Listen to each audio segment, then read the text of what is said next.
Okay, so today is Monday, and I got a lot of business taken care of today so far. Okay, so I got my bike taken up to the bike shop, and that'll take some time to fix.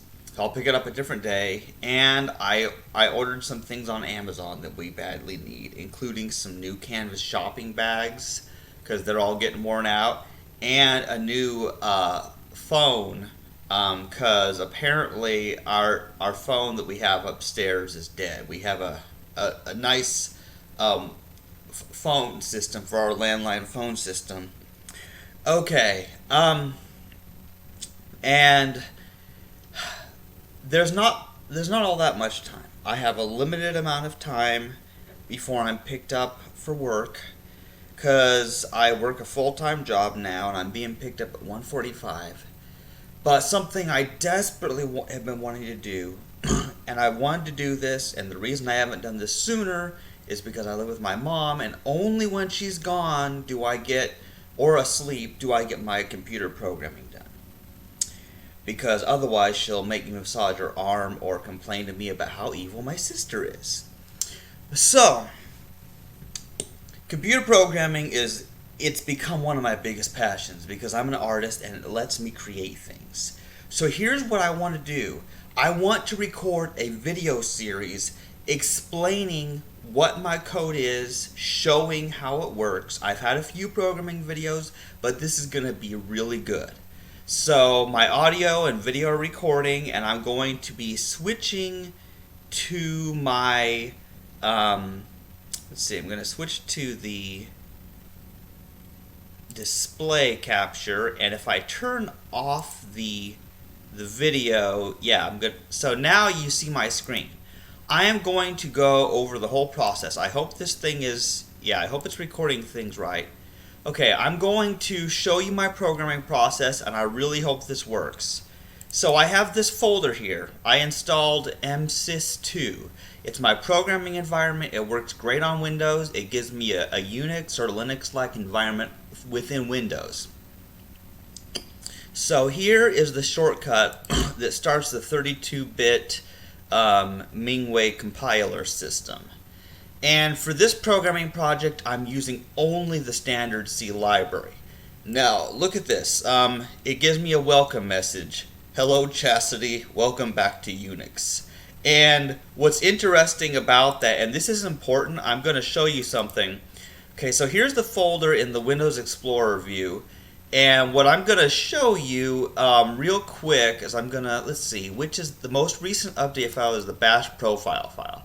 And I may have shown this in a previous programming video, but this is an important video and I want to show you the details. So what this does here, these commands that I put here, they update my path, they give me the welcome message, and it even updates my prompt. Because notice that it says Chastity at White Rose. Yeah, so it's my prompt. Now I've customized it.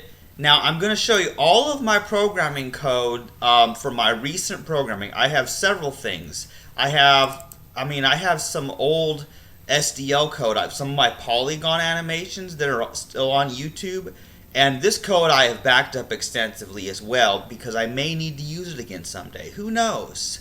I like SDL, but I also want to explore Allegro. I even have some Allegro code I was working on. So I have years of programming ahead of me, assuming something doesn't kill me. Okay. So the checker folder is where things really get interesting. And for this video, I want to show you a demo. I want to show you what is possible with this code. So now the main.c file containing the main function is extremely important. So what you see here is we've included a bunch of header files. Some of them I have commented out because the reason I comment some of them out is because if I'm not using the functions in those header files, I just comment it out so that it won't include them at all, meaning the compile times will be faster. That's why I do that. Now the BBM underscore test, I use underscores a lot. It's kind of my thing because the minus sign means I mean, it's for subtraction, so I use underscores instead to separate my words. So, what you see here is I have some stuff commented out, but the image write test function is what I want to show you today, so that's why that's there. So what we need to do is I need to open my BBM test, BBM test.h. Now, I don't have any published tools that can be used for my code, unfortunately, because that could take a lot of work. It takes a lot of work writing a tool that accepts user input and handles the errors if the user enters the wrong thing. It takes a lot of time. However, I am a pretty decently experienced C programmer, and so I want to show you a few things. Now, there are several things I have here. I have some. Okay, so here's what I'm going to do. Now, I have all of my output goes to the O folder, and O is for output. Okay, so right here I have a few files, but what I'm going to do is I'm going to delete those files right now because I want to show you how this code is run. So I have a system. So I change directory to checker, and I can look at these files. See, all of my files, I have all kinds of files in here, and they all do different things. I've been working on this for months, on and off, as I find little tidbits of time. My mom's out of the house, or she's asleep, or something, because I'm working all the time, or my mom's pestering me. So anyway, so when I type make, you will see what happens. When I type make, it runs this amazing command which compiles and runs the main file. Now notice what it says here: created checker pattern with square size 1, and then those two files were open. Now here's the thing that's important is I can do output to a variety of image formats using entirely my own code. Now, what I'm going to show you here is those files that I deleted, they're back. And I'm going to show you what happens. Now, if I open bbm.tiff, see, it is a checker pattern with a size of 1 pixel each. But I can change that, and I will, but I will also show you this. Now, this is an image file. However, it is my own format. It's called the binary bitmap. And it may not become apparently clear to you exactly how this works, but I will show you. Okay, so there are many formats, and I specialize in monochrome bitmap files. That is what I do most of all. So what I'm going to do is I'm going to remove some of my comments, and I'm going to, okay, so I need to catch my breath. Okay, so what I have here is I have a function which saves to a bitmap file, and the number 1 there means 1 bit per pixel. That's what that means. I have a lot of code. I don't think I'm going to be able to go through each of these functions in this video because that would take a long time. We've got a lot of work.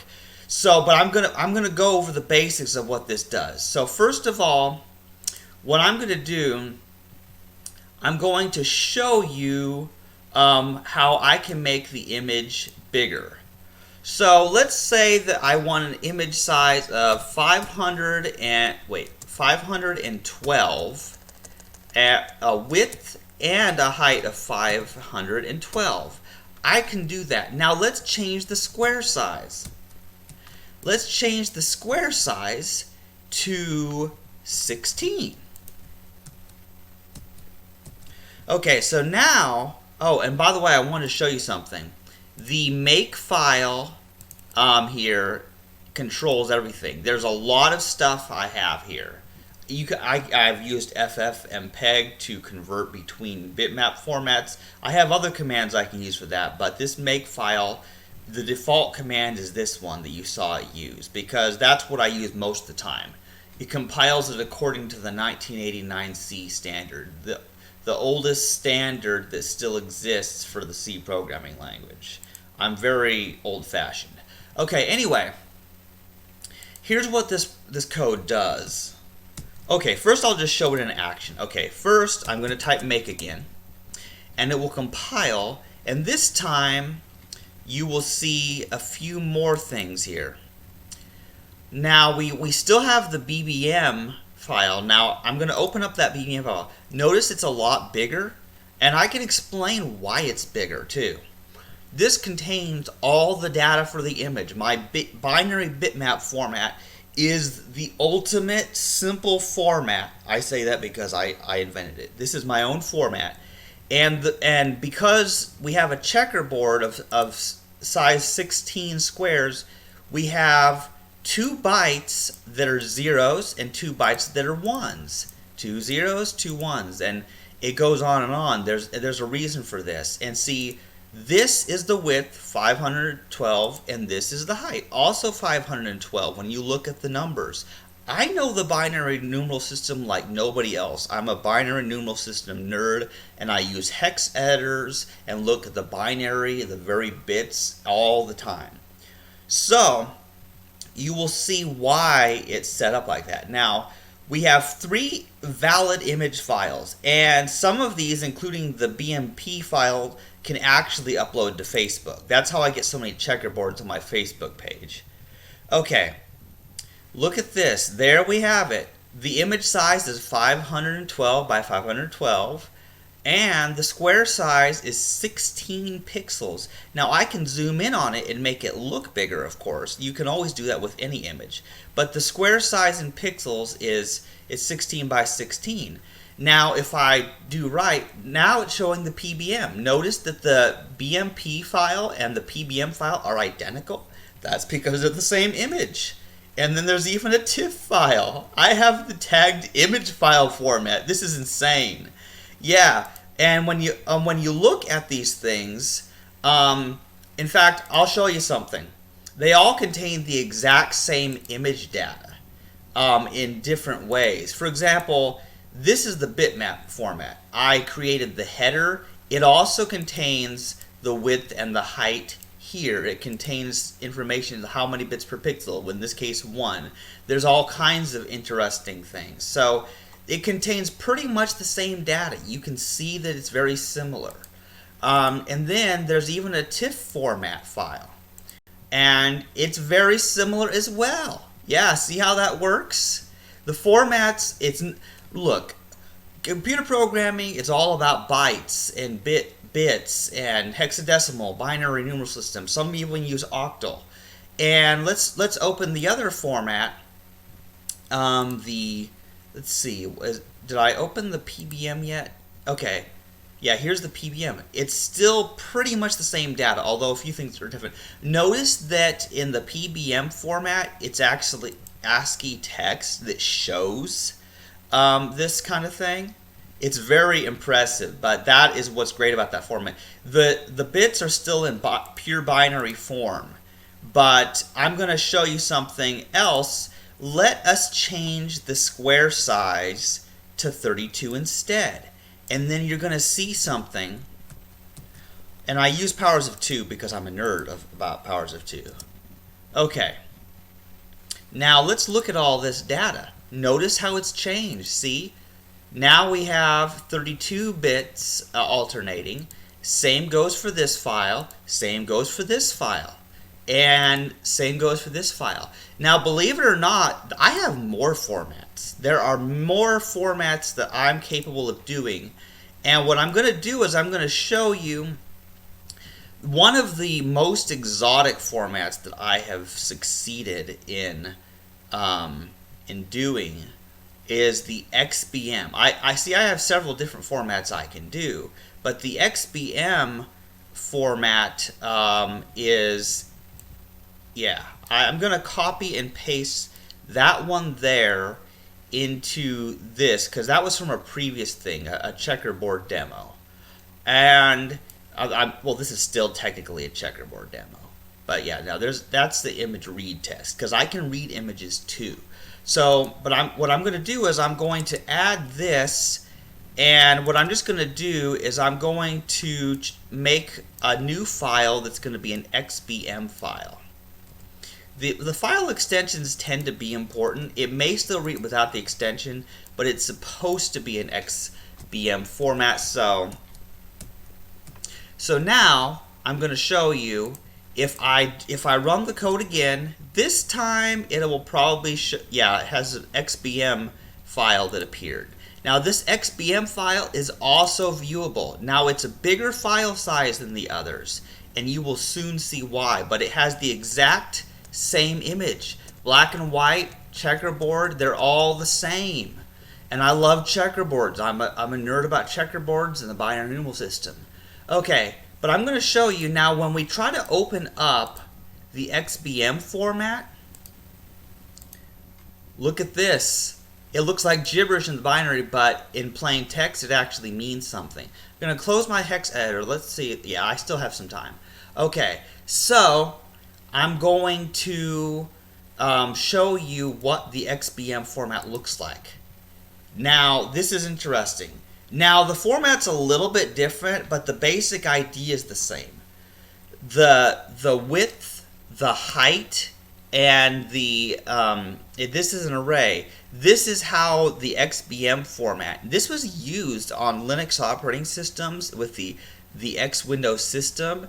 The XBM is a very old format, and it takes the form of this is actually valid C programming language source code, but I simply wrote it this way to get an XBM image that my image viewer would actually recognize as an image.